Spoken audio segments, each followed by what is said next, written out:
Cara Shopee dapat uang atau keuntungan. Sebagai sebuah perusahaan, Shopee tentunya akan menghasilkan keuntungan atau cuan untuk membiayai operasional kerja mereka dan juga untuk menggaji karyawan mereka. Maka dari itu, apa saja sumber pendapatan atau sumber cari duit dari Shopee ini? Nah, berikut ini ada 5 sumber penghasilan dari Shopee yang akan saya jabarkan di sini. Yang pertama adalah dari biaya administrasi penjual. Sebenarnya tidak hanya penjual Star dan Star Plus saja yang dibebankan biaya administrasi. Penjual biasa yang reguler saja yang mencapai transaksi tertentu juga akan dikenakan biaya, namun lebih kecil daripada biaya penjual Star dan juga Star Plus. Berikut ini adalah rincian biayanya, yakni menyesuaikan dari biaya kategori produk yang dijual. Berbeda-beda, ada yang murah biayanya, ada yang mahal. Ada yang 3,3% hingga 4,7%. Belum lagi biaya dari program gratis ongkir ekstra dan biaya lainnya yang dibebankan kepada penjual, bukan pembeli ya. Nah, ini adalah sumber penghasilan pertama dari Shopee. Kemudian sumber penghasilan kedua dari Shopee adalah dari pendapatan iklan Shopee atau Shopee Ads. Ini kembali dibebankan kepada penjual. Bagi penjual yang ingin produknya bisa dilihat di paling atas, yang biasanya ada tulisan iklan di sampingnya, itu biasanya mereka berbayar ke pihak Shopee. Itu merupakan kategori iklan pencarian. Kemudian ada juga iklan produk serupa. Biasanya ini muncul di bawah produk yang dibaca pembeli. Misalnya pembeli membuka suatu produk rinciannya, kemudian di bawahnya ada iklan produk serupa. Ini biasanya lebih murah dari iklan pencarian.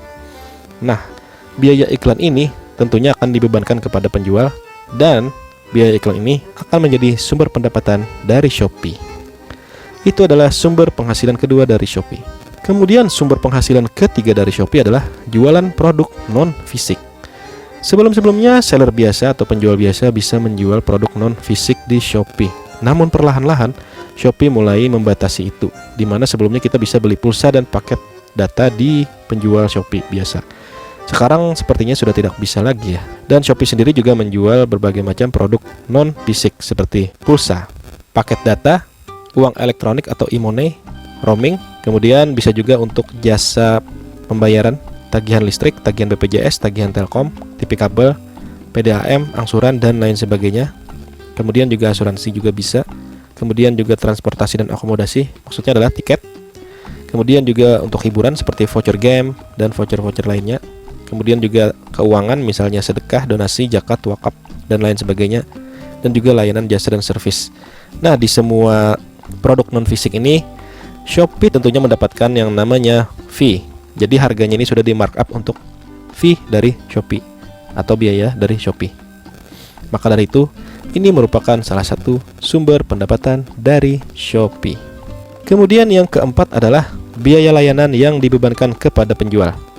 Biasanya saat kita check out produk yang ingin kita beli, biasanya di bagian pembayaran itu nanti akan ada yang namanya biaya layanan. Nah, misal kita coba ini, beli sekarang. Kemudian dilihat di bagian paling bawah, di sini ada biaya layanan. Nah, ini untuk Shopee yang dibebankan kepada pembeli dan juga biaya penanganan. Rupanya ada dua biaya yang dibebankan ke pembeli, biaya layanan dan biaya penanganan. Entah kenapa jadi dibedakan seperti ini. Yang pasti dua-duanya dibebankan kepada pembeli dan masuk ke penghasilan Shopee. Jadi fee transaksi ini merupakan salah satu sumber penghasilan dari Shopee. Kemudian sumber pendapatan dari Shopee yang kelima atau yang terakhir berdasarkan riset saya adalah dari kenaikan harga saham Shopee. Bukan Shopee-nya sih yang IPO, tapi perusahaan induknya dari Shopee, yakni Sea Limited. Perusahaan ini merupakan induk dari Shopee yang berbasis di Singapura, dan mereka IPO atau jual sahamnya bukan di Indonesia, bukan di IDX, tapi di Amerika Serikat atau di New York, lebih tepatnya di Bursa New York NYSE. Nah, per hari ini harga sahamnya turun guys. Tapi jika naik, tentunya itu akan memberikan keuntungan kepada Shopee, di mana itu akan memberikan keuntungan lebih kepada valuasi perusahaan.